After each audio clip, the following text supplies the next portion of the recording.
Very good morning students. आज हम surface chemistry का सेकेंड लास्ट टॉपिक करेंगे, that is a protection of a collide. Almost आपका बेटा ये चैप्टर वाइंड अप होने वाला है। इससे लास्ट टॉपिक क्या है, एप्लीकेशन ऑफ अ कोलाइड्स। आज हम सरफेस केमिस्ट्री चैप्टर को फिनिश कर देंगे इसी क्लास में। नेक्स्ट क्लास में हम नेक्स्ट चैप्टर स्टार्ट करेंगे। देखो बेटा, अब सबसे पहले क्या है, प्रोटेक्शन ऑफ कोलाइड्स। अब प्रोटेक्शन ऑफ कोलाइड समझने से पहले आपको मैं थोड़ा सा रिवाइंड कराऊँ, थोड़ा सा मेमोराइज कराऊँ। तो क्या है, आपने करी थी classification based upon the interaction between a dispersed phase and a dispersion medium. जो कोलाइड्स हैं वो दो होते हैं हमारे पास। एक क्या होता है, lyophilic colloids, and the second one is lyophobic collides.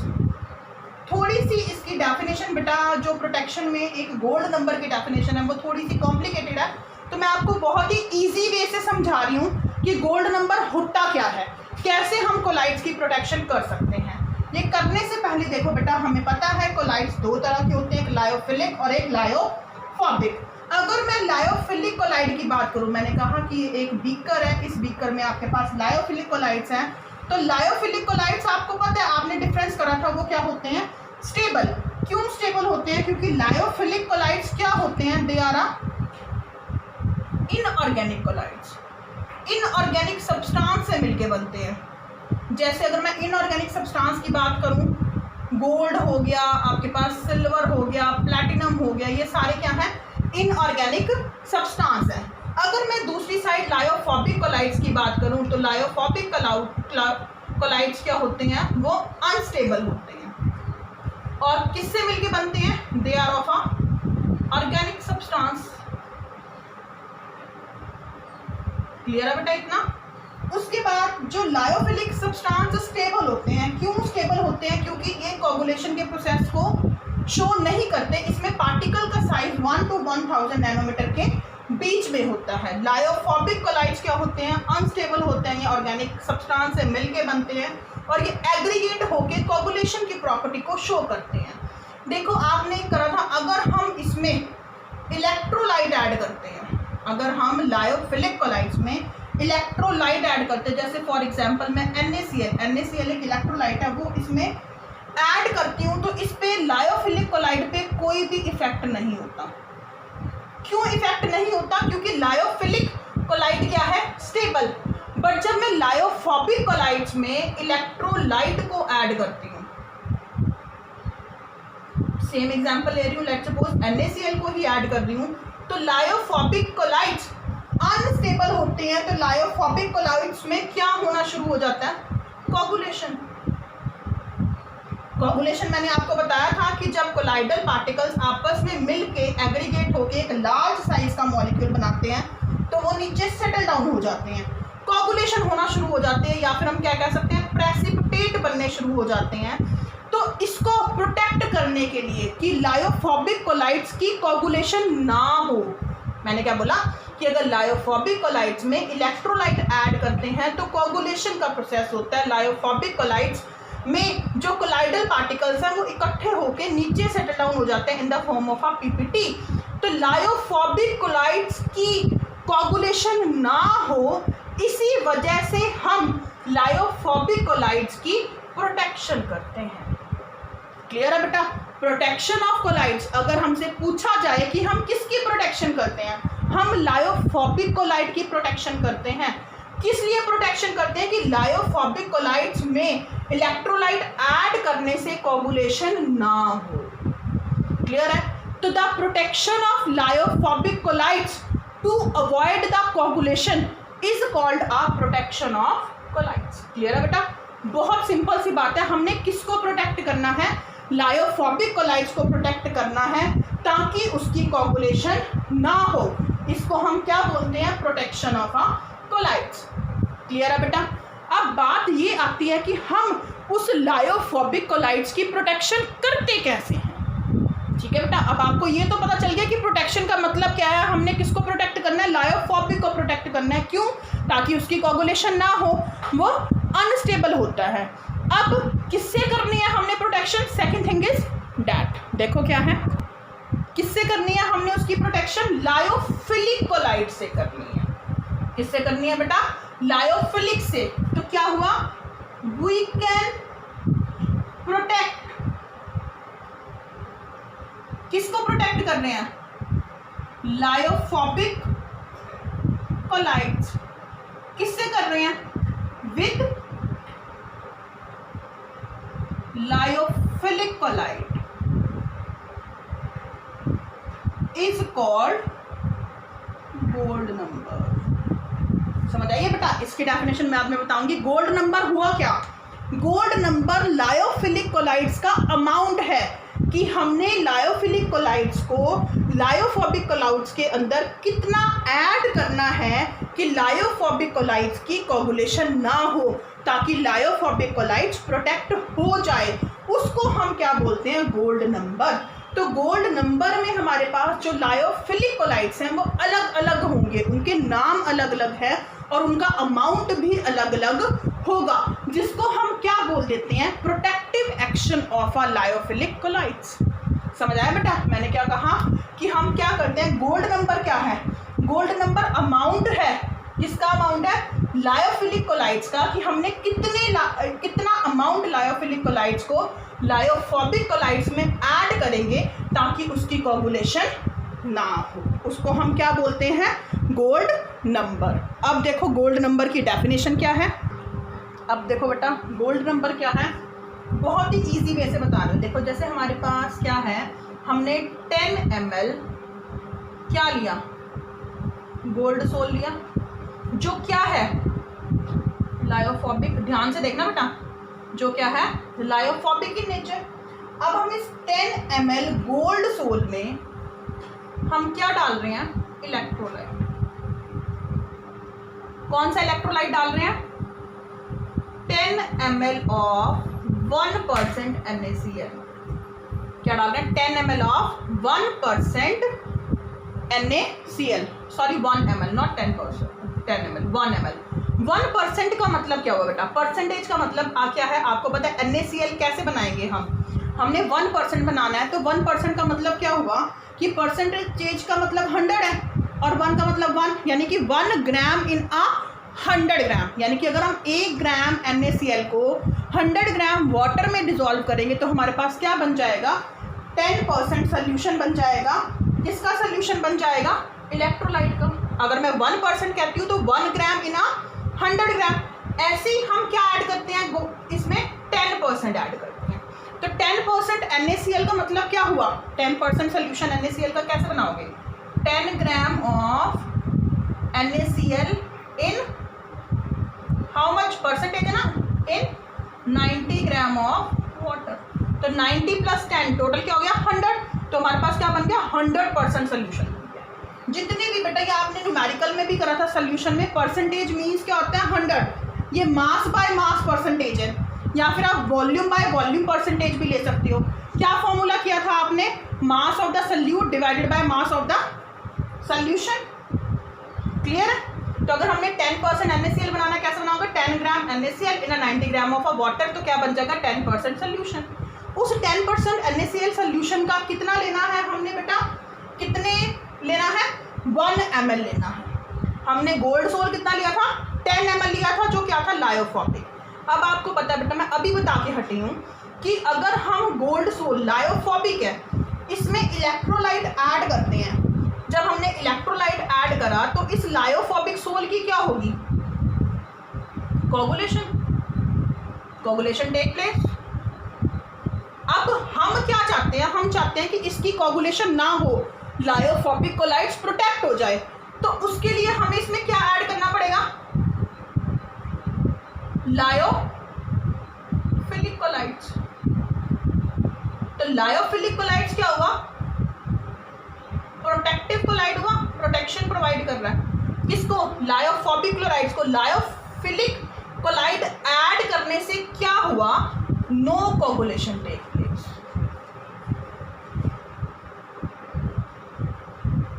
एक बार मैं दोबारा से रिपीट कर रही हूँ, हमने 10 ml गोल्ड सोल लिया जो लायोफोबिक इन नेचर था। अगर हम इसमें इलेक्ट्रोलाइट ऐड करते हैं तो ये कोगुलेशन की डेफिनेशन है, उसकी क्या हो जाती है, कोगुलेशन।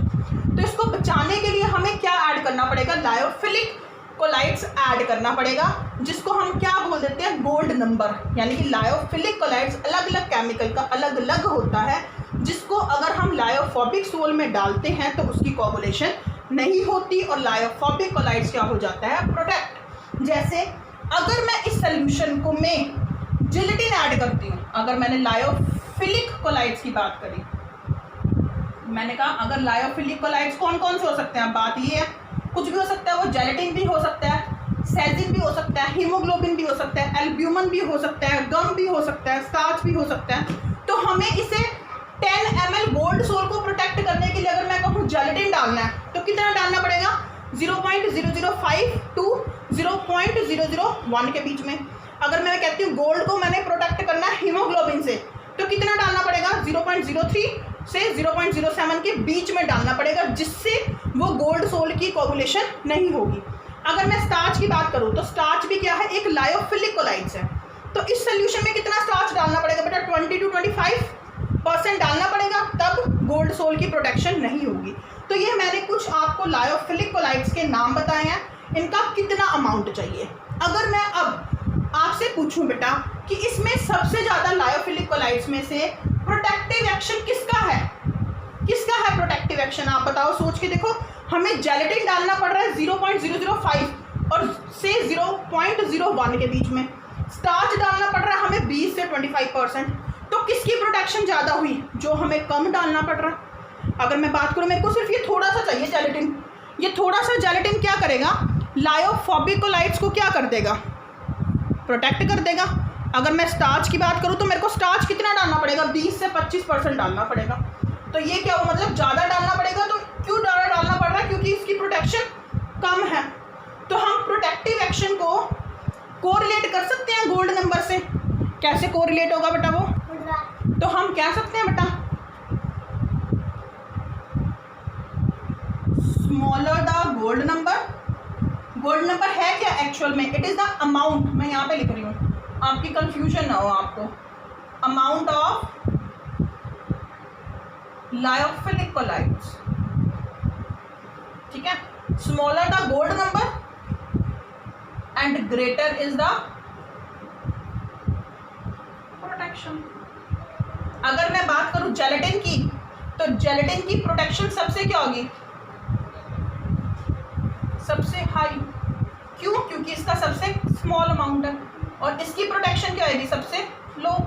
तो हम कह सकते हैं कि गोल्ड नंबर इज, अगर आपको लर्न करना, is the reciprocal of protection, कि जितना ज़्यादा गोल्ड नंबर होगा उतनी कम प्रोटेक्शन होगी। जैसे सबसे ज़्यादा प्रोटेक्शन क्या है, ये बेटा IIT JEE में 1 मार्क में आ सकता है कि स्टार्च की प्रोटेक्शन ज़्यादा है कि कम है, आपको वैल्यूज़ दी होंगी, उस वैल्यूज़ के बेस पे बता सकते हो। अगर गोल्ड नंबर की वैल्यू ज़्यादा है तो प्रोटेक्शन कम होगी, अगर गोल्ड नंबर की वैल्यू कम है तो प्रोटेक्शन क्या होगी, ज़्यादा होगी। क्लियर है बेटा। इसी के साथ आपका ये वाला टॉपिक खत्म हो रहा है। इसके बाद हम लास्ट टॉपिक करेंगे इस चैप्टर का, जो क्या है, एप्लीकेशन ऑफ अ कोलाइड्स। देखो नेक्स्ट क्या है बेटा, एप्लीकेशन ऑफ अ कोलाइड्स। हम कोलाइड्स का अपनी डे टू डे लाइफ में बहुत ही जगह यूज़ करते हैं।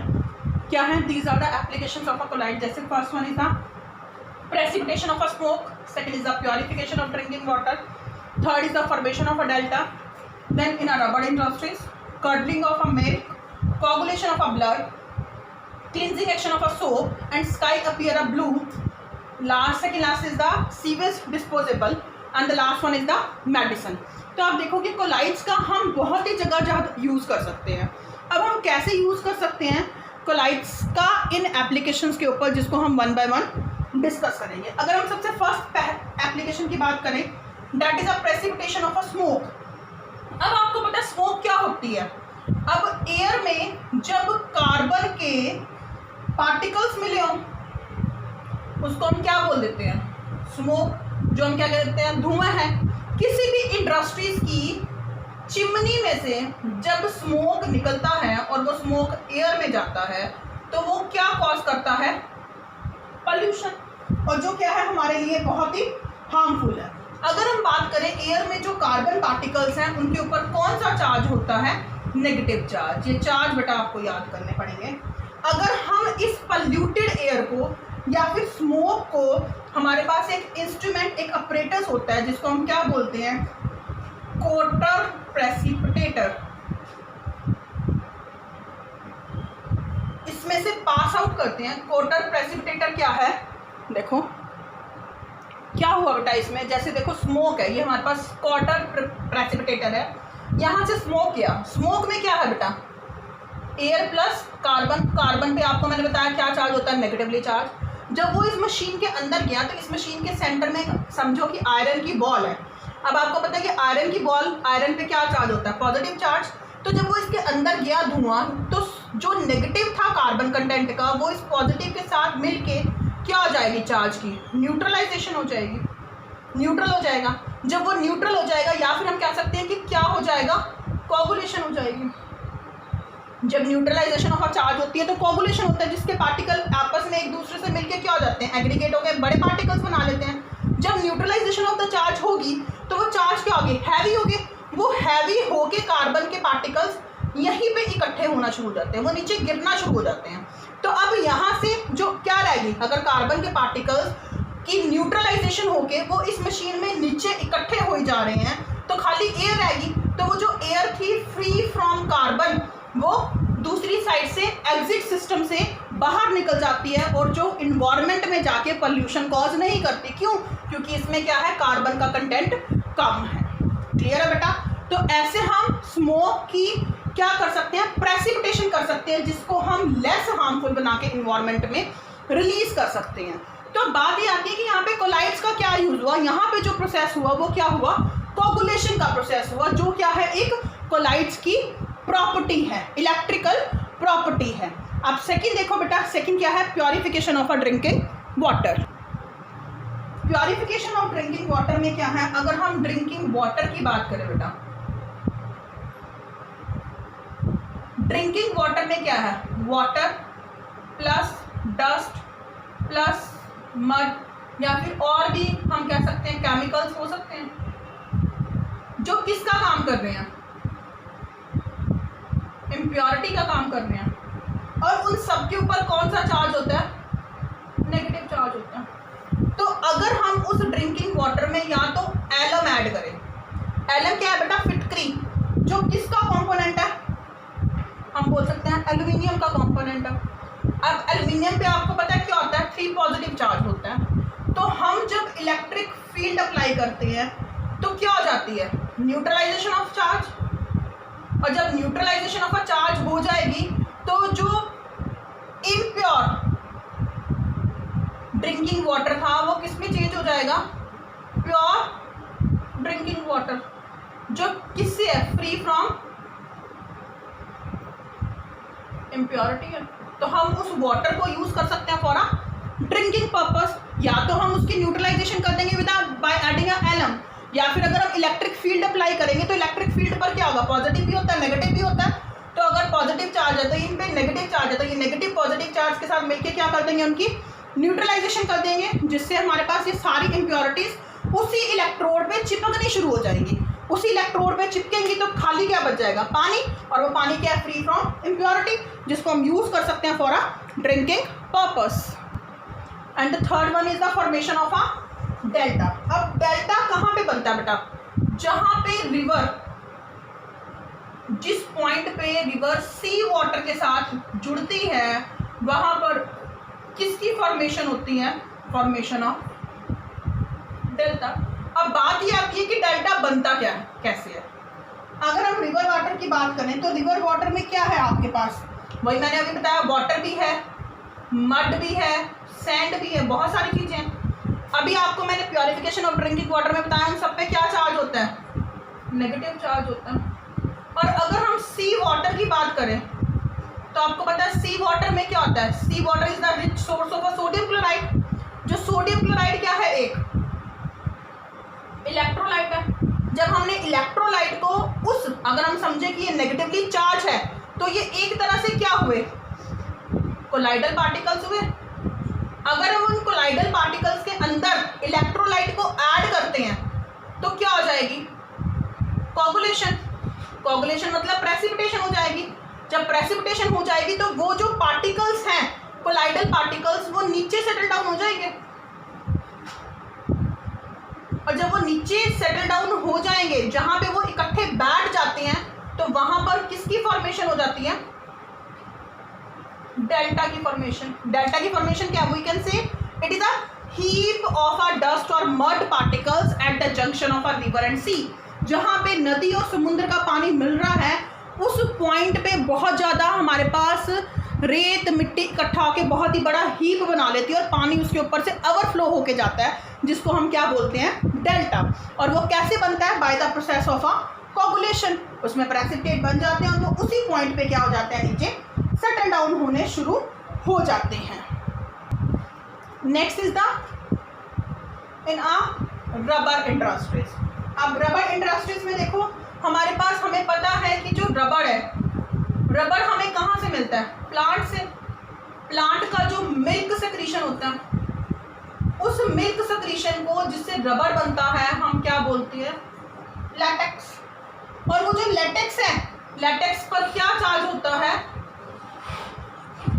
नेगेटिव चार्ज होता है। और जब हम इलेक्ट्रिक फील्ड अप्लाई करते हैं, कहाँ पर इलेक्ट्रिक फील्ड अप्लाई कर रहे हैं? Colloidal solution of latex. अगर हम colloidal solution of latex, latex मतलब जहां से हमें रबड़ मिलनी है, तो क्या हो जाएगी? उसकी प्रेसिपिटेशन हो जाएगी। प्रेसिपिटेशन से हमें क्या मिल जाएगी? रबड़ मिल जाएगी। ये भी क्या है? एक हमारे पास एप्लीकेशन है, एक यूज है कोलाइड्स का कि हम उसका यूज कर रहे हैं। नेक्स्ट क्या है बेटा? नेक्स्ट देखो, next is the coagulation of a blood. Sixth one is left, that is a curding of a milk. Fifth application. अब कर्डिंग ऑफ मिल्क, अगर हम मिल्क की बात करें, देखो मिल्क में क्या होता है? क्रीम, फैट होते हैं, उस पर क्या चार्ज होता है बेटा? वो नेगेटिवली चार्ज पार्टिकल होते हैं, नेगेटिवली चार्ज कोलाइडल पार्टिकल्स होते हैं। अब अगर हम मिल्क से, कर्डलिंग का मतलब क्या होगा कि मिल्क से जैसे हमने पनीर बनाना है, दही बनानी है, तो हम क्या करते हैं? हम उसमें क्या ऐड करते हैं? मिल्क में। अगर हमने मिल्क से पनीर बनाना है तो हम क्या करते हैं? घरों में मिल्क में क्या ऐड कर देते हैं? लेमन ऐड कर देते हैं, या फिर हम टाटरी ऐड करते हैं, या फिर हम उसको क्या बोल सकते हैं? Citric acid. जो क्या है हमारे पास एक इलेक्ट्रोलाइट की तरह काम कर रहे हैं, जिनके बीच में क्या होता है? Positive charge. तो क्रीम पे नेगेटिव चार्ज, इस पे पॉजिटिव चार्ज, तो क्या हो जाएगी? न्यूट्रलाइजेशन ऑफ अ चार्ज हो जाएगी, जिसकी वजह से क्या हो जाएंगे? पीपीटीज बन जाएंगे, या फिर कोगुलेशन हो जाएगी। कुछ भी बोल सकते हो बेटा आप, कोगुलेशन भी बोल सकते हो, पीपीटी भी बोल सकते हो। प्रेसिपिटेट बन जाएंगे, तो वो जो सारा पनीर, जो दूध फट गया, वो सारा पनीर इकट्ठा होकर क्या हो जाता है? उसी सोल्यूशन में नीचे बैठ जाता है, जो किसकी एप्लीकेशन है? कोलाइड्स की एप्लीकेशन है। तो ऐसे हम क्या करते हैं? इसको हम क्या बोलते हैं? Curdling of a milk. Next देखो, नेक्स्ट क्या है? Coagulation of a blood. Sixth application है। अब अगर हम ब्लड की बात करें, जिसको हम हीमोग्लोबिन भी बोल सकते हैं बेटा, जो बायो स्टूडेंट्स हैं उनको पता होगा, HB is the short representation of a haemoglobin. जो क्या होता है हमारे पास? नेगेटिव कोलाइडल पार्टिकल्स होते हैं। अब जब हम इस ब्लड में हम अगर FeCl3 ऐड करते हैं, FeCl3 क्या है? एक इलेक्ट्रोलाइट है। आपको पता है इसमें क्या होगा? Fe3 पॉजिटिव होगा, जो क्या है? पॉजिटिव पार्ट है। तो इसमें क्या हो जाएगी? ब्लड की न्यूट्रलाइजेशन, ब्लड की कोगुलेशन हो जाएगी, प्रेसिपिटेट बन जाएंगे, जिससे ब्लीडिंग, अगर कहीं से खून निकल रहा है तो ब्लीडिंग क्या हो जाएगी? स्टॉप। ठीक है, तो इसको हम क्या बोलते हैं? That is a coagulation of a blood, यानी कि ब्लड के प्रेसिपिटेट बन के वो क्या हो गया है? नीचे सेटल डाउन हो गया। क्लियर है? नेक्स्ट है seventh application, this is a cleansing action of a soap. अगर हम बात करें बेटा, सोप और डिटर्जेंट दोनों ही क्या है? सरफेस एक्टिव एजेंट है, जो कपड़ों को क्लीन करने में हेल्प करते हैं। क्या करते हैं? सोप और डिटर्जेंट वो कपड़ों को क्लीन करने में हेल्प करते हैं। अगर देखो कोई भी बेटा एक क्लोथ जो डर्टी है, जैसे मैंने कहा कि ये एक क्लोथ है, इस क्लोथ के ऊपर कोई भी ऑयल का पार्टिकल्स लग गया, या फिर कोई भी डस्ट लगी है, कोई भी ग्रीस लगी है, कोई भी इम्प्योरिटी है, तो अगर हम इसमें वाटर को ऐड करें तो खाली वाटर को ऐड करने से क्या वो क्लोथ क्लीन हो जाएगा? नहीं, वो क्लोथ क्लीन होगा ही नहीं। तो हमें इसमें क्या ऐड करना पड़ता है? जाता है? सोप या डिटर्जेंट। तो वो सोप और डिटर्जेंट वाटर के साथ रिएक्ट करके क्या बनाता है? Colloidal solution. और उस कोलाइडल सॉल्यूशन की हेल्प से क्लोथ से ये डस्ट पार्टिकल क्या हो जाता है? रिमूव हो जाता है बाय फॉर्मिंग अ प्रेसिपिटेट। और we can say the soap is the colloidal solution. ठीक है। और प्रेसिपिटेट क्या है? अगर हम सोप के पार्टिकल्स की बात करें, इसमें हमारे पास क्या नेगेटिवली चार्ज है और डर्ट क्या है हमारे पास? पॉजिटिवली पार्ट है। न्यूट्रलाइजेशन ऑफ चार्ज होगी जिससे कोगुलेशन का प्रोसेस होगा और डर्ट क्या हो जाएगी? क्लोथ से रिमूव हो जाएगी और क्लोथ क्या हो जाएगा? क्लीन। तो it is also the application of a colloids. यहाँ पे भी कोलाइड्स का यूज हो रहा है। नेक्स्ट देखो आप, नेक्स्ट क्या है बेटा? Sky appear blue, eighth application.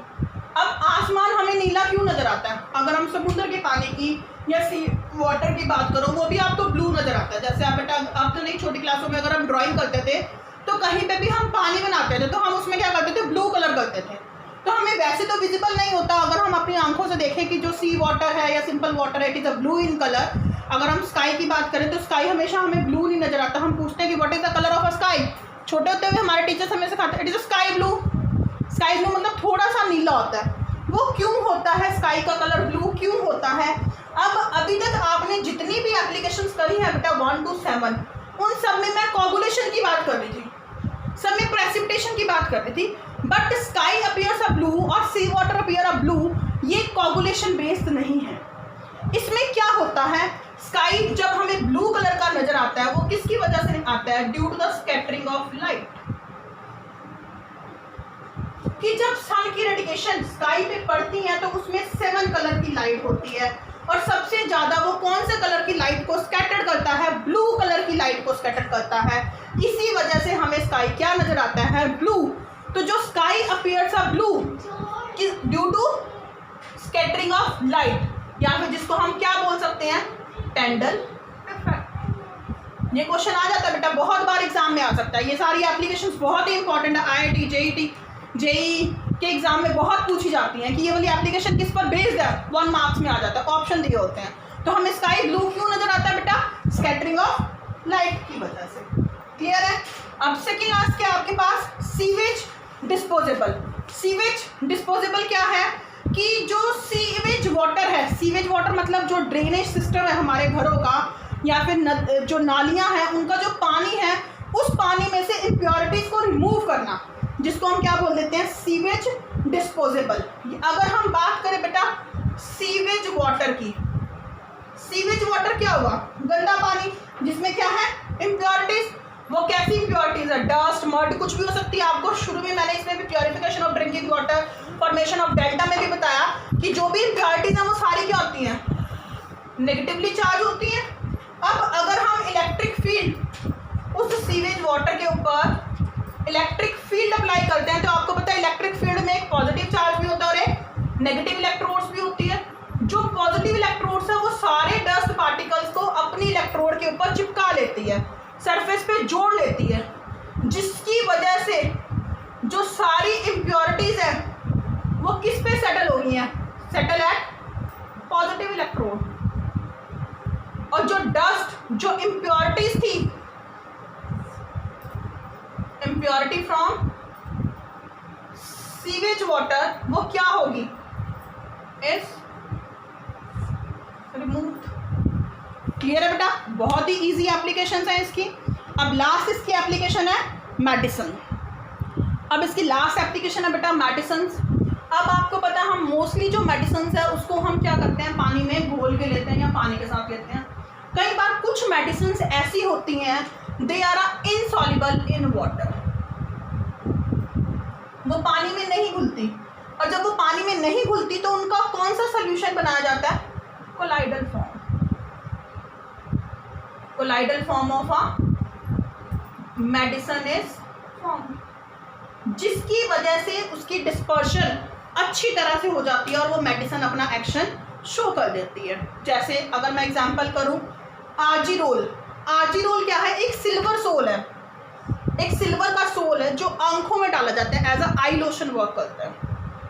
ऐसे ही अगर हम मिल्क ऑफ मैग्नीशिया की बात करें मिल्क ऑफ मैग्नीशिया क्या होता है, MgOH2, जो क्या है, एक एल्ट एसिड है, जिसको हम किस लिए यूज करते हैं, which is use to remove acidity of stomach. और किस फॉर्म में अवेलेबल होता है वो, कोलाइडल फॉर्म में अवेलेबल होता है। आपने देखा होगा ये तो बहुत ही जो वाइट कलर की या पिंक से कलर की एसिडिटी को रिमूव करने के लिए जेलुसिल की बॉटल्स आती हैं, उसमें जो पीने वाली दवाई होती है वो बेटा थोड़ी गाढ़ी होती है, वो बाकी मेडिसिन की तरह लिक्विड जैसे कफ सिरप्स है वो बिल्कुल पानी जैसे होते हैं, पर कई दवाइयाँ गाढ़ी होती हैं। जो गाढ़ी होती हैं वो कौन सी फॉर्म होती है, वो कोलाइडल फॉर्म होती है।